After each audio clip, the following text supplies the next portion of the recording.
Itaas po natin ang ating kanang kamay. Panunumpa ng lingkod bayan. Ako ay isang lingkod bayan.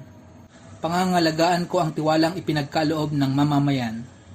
Maglilingkod ako ng may malasakit, katapatan at kahusayan na walang kinikilingan.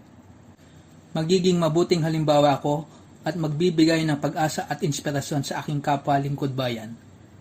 Lilinangin ko ang aking sariling kakayahan upang sa lahat ng panahon ay mapaglingkuran ko ng buong kahusayan ang sambayanan. Hindi ako makikibahagi sa mga katiwalian sa pamahalaan. Pipigilan at isisiwalat ko ito sa pamamagitan ng tama at angkop na pamamaraan. Isasabuhay ko ang isang lingkod bayang makadiyos, makatao, makakalikasan at makabansa. Tutugon ako sa mga hamon ng makabagong panahon tungo sa adhikain ng matatag, maginhawa at panatag na buhay. Sa mga tungkulin at tangharing ito, kasihan nawa ako ng may kapal.